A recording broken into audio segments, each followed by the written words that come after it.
Hi everyone, welcome back to my channel, The Growth Chronicles with Mosam.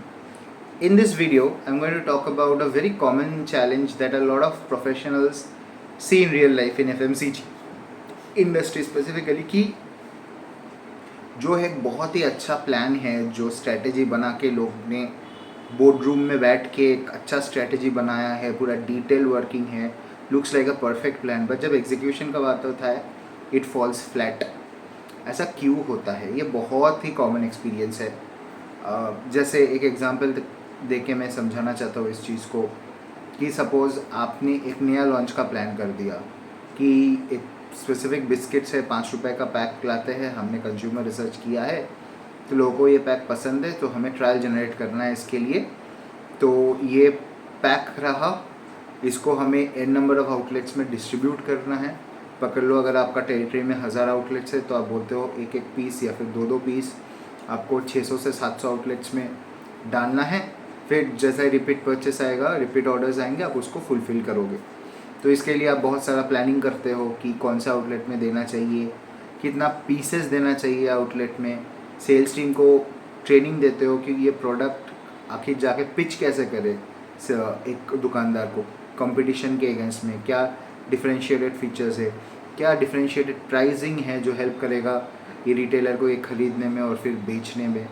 Also आपको इसका visibility करना होता है कि कहीं पे बिलबोर्ड्स लगा दिया, कहीं पे हैंगर लगा दिया, कहीं पे शेल्फ पे थोड़ा बहुत ब्रांडिंग कर दिया। सो बहुत सारी चीज़ें होता है प्लानिंग में, बट प्लानिंग करने के बाद ये फेल क्यों होता है? पहला जो सबसे बड़ा चीज़ है कि जो ऑन ग्राउंड रियलिटी है और जो लोग ये प्लान बना रहे हैं सिटिंग इन हेड ऑफिस और sitting in a board room और in a conference room, that reality and what they are thinking might be very different. Because क्या होता है ऑन ग्राउंड में, हो सकता है आपने जो सैम्पल सेट में ये रिसर्च किया है वो सेट एक लिमिटेड सेट है, that is not the representative for your entire geography. So वो एक डिस्कनेक्ट हो जाता है। सेकेंड क्या चीज़ होता है, जो एक सेल्समैन होता है ना, जो एक ऑर्डर लेता है कोई भी एफएमसीजी ऑर्गेनाइजेशन के लिए, उसके लिए बहुत सारे एजेंडाज है जो उसका जो बॉस है जो उसको बोलता है कि आपको टारगेट्स करने पड़ेंगे, आपको एक सर्टेन नंबर ऑफ प्रोडक्ट्स उस कंपनी का बेचना पड़ेगा, न्यू लॉन्चेस में आपको कुछ करके दिखाना पड़ेगा, कुछ स्ट्रेटेजिक्स ड्राइव होता है, कुछ फोकस पैक्स में जिसको आप करना पड़ेगा आपको। बहुत सारा चीज़ें होता है जिसको वो फोकस करना होता है, और एक प्रोडक्ट लाइंस भी बहुत सारा होता है। तो ये बंदा इतना कॉम्प्लिकेशंस हैंडल नहीं कर पाएगा। उसके लिए टॉप 2-3 चीज़ें हैं जिसमें वो सबसे ज़्यादा पैसा बनाएगा, वो वही जाके करेगा। वो बोलेगा कि नहीं, मेरे लिए इतना सब कुछ पॉसिबल नहीं है, मैं जाके ऑर्डर प्लेस करता हूँ, मैं अपना टारगेट करता हूँ, हो सकता है जिसमें इंसेंटिव सबसे ज़्यादा है मैं वो करता हूँ, बस मेरे लिए उतना ही ठीक है। तो इस सिचुएशन में एक्चुअली टीम को ये बता पाना कि जो आप एजेंडा चला रहे हो तो क्यों चला रहे हो will help a lot. And if you should have a limited number of agendas. ऐसा नहीं हो कि 10-15 डिफरेंट चीज़ों के लिए उसका फॉलोअप कर रहे हो, वो चीज़ें कर रहे हो, वैसे नहीं होगा। 4-5 चीज़ें दो जिसमें वो कंफ्यूज ना रहे और सब एक बात में ही उसको क्लैरिटी दे, कम चीज़ें ड्राइव करे बट ये करे। That is a potential problem and the solution.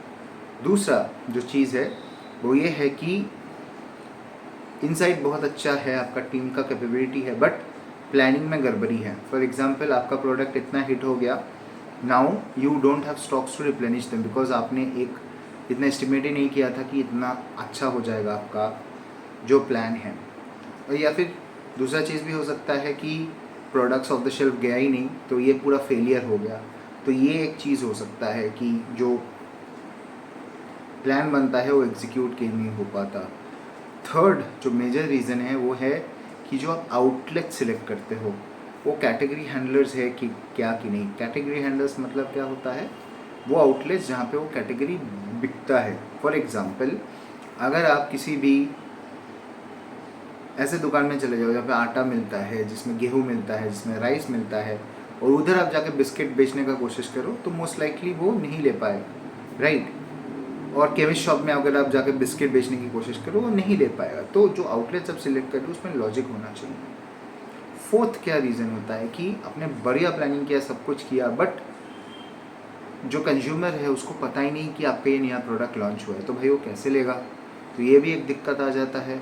तो इसलिए ये हमेशा प्रेफर्ड है कि आप उसका विजिबिलिटी चलाओ, आप उसका कैंपेनिंग करो ऑनलाइन ऑफलाइन सब जगह में, सो दैट लोगों को पता चले कि हाँ ये प्रोडक्ट है। जब लोगों को पता चलेगा, एक कहावत है जो दिखता है वही बिकता है, तो ऑब्वियसली वो डिमांड क्रिएट होगा, लोग जाके वो खरीदेंगे और आपका ऑफ टेक्स बढ़ेगा। सो ये सब चीज़ें होता है दैट डिफाइंस जो प्लान आपने किया है और एग्जीक्यूट जो ऑन ग्राउंड हो रहा है वो सही से हो रहा है कि नहीं हो रहा है, क्या गैप्स है क्या नहीं है। अगर इन सब चीज़ों को आपने डिफ़ाइन कर लिया, आपने अपना मिस्टेक्स से रिकवर कर पाए, चीज़ें आप सीख पाए, तो कोई भी लॉन्च, कोई भी ड्राइव सक्सेसफुल होने का चांसेस बहुत हाई है। With that and in the video here, do like, share and subscribe. मौसम दत्ता साइनिंग ऑफ।